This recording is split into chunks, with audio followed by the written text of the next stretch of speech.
জুলাই সনদে আনুষ্ঠানিকভাবে স্বাক্ষর অনুষ্ঠিত হয়েছে। সনদের কোথাও আল্লাহ ও বিসমিল্লাহ শব্দ নেই। প্রায় শতভাগ একটা মুসলমানের দেশের জাতীয় সনদে ধর্মীয় মূল্যবোধকে উপেক্ষা করাকে আপনি কিভাবে দেখছেন? খুবই দুর্ভাগ্যজনক বাস্তবতা। জুলাই সনদে অনেক সত্যকে এড়িয়ে যাওয়া হয়েছে। জুলাই আন্দোলনের পেছনে মাদ্রাসা ছাত্রদের ভূমিকা, ধার্মিকদের ভূমিকা, ইউনিভার্সিটিতে বিশেষ করে আল্লাহতে বিশ্বাসী, আখিরাতে বিশ্বাসী মানুষদের ভূমিকা, ধর্মীয় মূল্যবোধের বিশেষ ভূমিকা, আল্লাহর জন্য প্রাণ দেওয়ার যে প্রেরণা, এগুলোর যে ভূমিকা ছিল সেটি দিনের আলোর মতো পরিষ্কার এবং স্পষ্ট।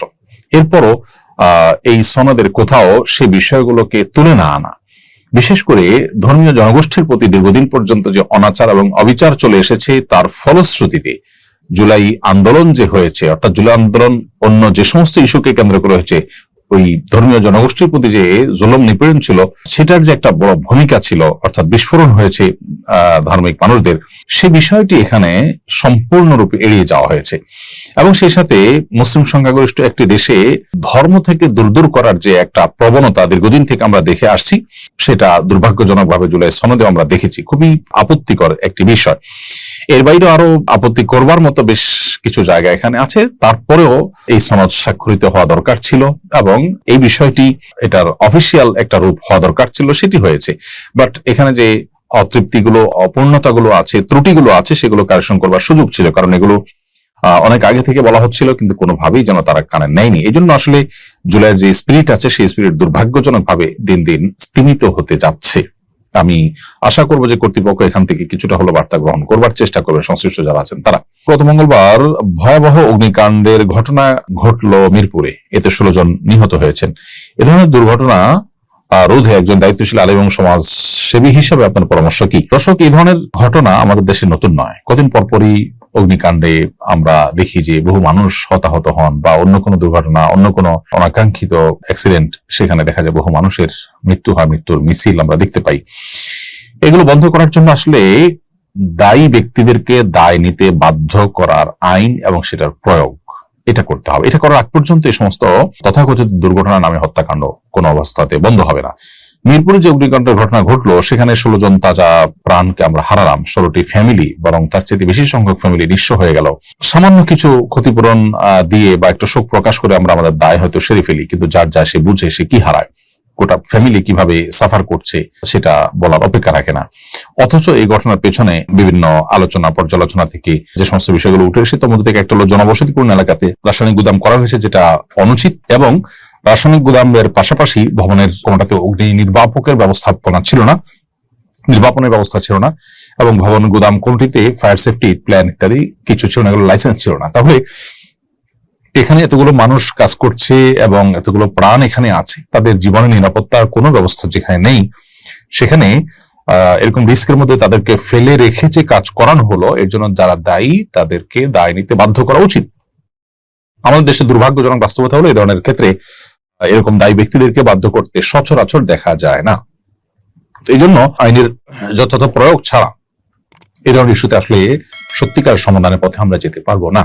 এরপরে প্রশ্ন হলো, দাওরা হাদিসে সনদপ্রাপ্তদেরকে ধর্মীয় শিক্ষক হিসেবে নিয়োগ দিতে প্রাথমিক ও গণশিক্ষা উপদেষ্টাকে ডিও লেটার দিয়েছেন ধর্ম উপদেষ্টা ডক্টর আফম খালেদ হোসেন। এটা কতটুকু ফলপ্রসূ হবে বলে আপনি মনে করেন? ডিও লেটার সম্পর্কে আমি যতটুকু জানি যে সাধারণত এটা উপদেষ্টা বা উচ্চপদস্থ কর্মকর্তারা নীতিগত মতামত এবং সুপারিশ হিসাবে দিয়ে থাকেন, এটা অন্যরা মানতে সেভাবে বাধ্য থাকেন না। তারপরও তিনি এইটুকু দিয়েছেন, সেটার জন্য অবশ্যই তিনি প্রশংসা পেতে পারেন, যদিও তার কাছে প্রত্যাশা এর চাইতে অনেক বেশি। তারপরে তিনি যেটুকু করেছেন সেটুকুর জন্য অবশ্যই তিনি ধন্যবাদ পেতেই পারেন, এবং সন্দেহ এটি ভালো উদ্যোগ, এবং এইটাকে আমলে নেওয়া হোক, সেটা আমাদের সবার প্রাণের দাবি। কারণ আমাদের শিক্ষা প্রতিষ্ঠানগুলোতে আমাদের কোনোমতে শিশুরা যেন নৈতিক শিক্ষা পায়, নৈতিক দীক্ষা পায়, সেই জন্য উদ্যোগ গ্রহণ করা দরকার। এখানে শুধুমাত্র কয়মাসা শিক্ষার্থীদের নিয়োগের ইস্যুই নয়, বরং ধর্মীয় শিক্ষক নিয়োগ দেওয়া প্রাথমিকে এটা সময়ের সবচেয়ে প্রয়োজনীয় কাজগুলোর মধ্যে থেকে একটি। কারণ আপনি ক্লাস 3 থেকে ক্লাস 5 পর্যন্ত প্রাথমিকে এই 3 ক্লাসে ধর্মশিক্ষার বই রেখেছেন, পরীক্ষা হয়, সাবজেক্ট আছে, অথচ ধর্ম শিক্ষা দেবার লোক নেই। এর চাইতে দুর্ভাগ্যজনক বিষয় আর কি হতে পারে? এবং ধর্মীয় শিক্ষক না থাকার ফলশ্রুতিতে নীতিনৈতিকতার চর্চা কম হওয়া বা না হওয়ার ফলশ্রুতিতে সন্তানদের মধ্যে, বিশেষ করে শিশুদের মধ্যে, আমাদের শিক্ষার্থীদের মধ্যে যে আপনার নেতিবাচক প্রবণতা আমরা দেখতে পাচ্ছি, কিশোর গ্যাং সহ নানাবিধ অপরাধ প্রবণতা শিশুদের মধ্যে পর্যন্ত আজকাল দেখা যাচ্ছে এটা দূর করবার উদ্যোগ হিসাবে হলেও আমাদের ধর্মীয় শিক্ষক নিয়োগ দেওয়ার এই উদ্যোগে অগ্রসর হওয়া দরকার। দুর্ভাগ্যজনক বাস্তবতা যে সেটা না করে আমাদের বর্তমান সরকার গানের শিক্ষক নিয়োগ দেওয়ার জন্য উদ্যোগ গ্রহণ করেছে, গেজেট প্রকাশ করেছে, যেটা সম্পূর্ণ জন আকাঙ্ক্ষার উল্টো হাঁটা যেটাকে বলা হয় সেটা। তো এখানে ধর্ম উপদেষ্টা যে ডিওটা দিয়েছেন সেটা বাস্তবায়ন যদি হয় তাহলে যুগান্তকারী পদক্ষেপ হবে এবং মাদ্রাসা শিক্ষার মূল্যায়ন হবে, মূলধারায় তাদেরকে অন্তর্ভুক্ত করার পথ খুলে দিবে এবং স্কুলের শিক্ষার্থীরা সেখান থেকে ভালো কিছু পাবে ইনশাআল্লাহ তাআলা। অতএব এটাকে যেন আমল নেওয়া হয় সেজন্য আমরা উদাত্ত আহ্বান রাখছি সংশ্লিষ্ট মহলের কাছে। আমার 2 ছেলে এবছর এইচএসসি পরীক্ষার্থী ছিল, একজন ভালো নম্বর পেয়েছে, আরেকজন তুলনামূলকভাবে কম পেয়েছে। সামনের জীবনের জন্য তাদের প্রতি কিছু দিক নির্দেশনামূলক নসিহত করবেন প্লিজ। যে শিক্ষার্থী কম নম্বর পেয়েছেন তাকে বলবো পরীক্ষাটাই জীবনের সবকিছু নয়, জীবনের খুব ক্ষুদ্র এবং ছোট একটি পার্ট হলো পরীক্ষা। অতএব পরীক্ষায় ফলাফল খারাপ হওয়ার কারণে খুব বেশি মন খারাপ করবার যেমন কারণ নেই, ঠিক তেমনি ভাবে এখান থেকে শিক্ষা নিয়ে সামনে আরো ভালো করে পড়াশোনা করার চেষ্টা করা উচিত। এবং সেই সাথে উভয় সন্তানদের প্রতি আমার নসিহত হবে যে তোমরা উভয়ে সততার সাথে, নিষ্ঠার সাথে, তাকওয়ার সাথে এবং ইমানদারিতার সাথে নিজের জীবনকে পরিচালিত করবে, মুসলিম আইডেন্টিটিকে সবসময় সমুন্নতি করে রাখবে। জীবনে অন্য কোনো কিছু অর্জিত হোক বা না হোক, আমার ইমান এবং তাকওয়া যেন ঠিক থাকে, আল্লাহর সাথে সম্পর্ক যেন সুনিবিড় থাকে, এটা হলো জীবনের সবচেয়ে বড় পরীক্ষার বিষয়। পরীক্ষা উত্তীর্ণ হলে অন্য সমস্ত পরীক্ষা আল্লাহ না করুন যদি আমরা ভালো করতে নাও পারি, তাতেও আমাদের জীবনকে সাকসেস এবং সফল বলা যায় নিশ্চিন্তে।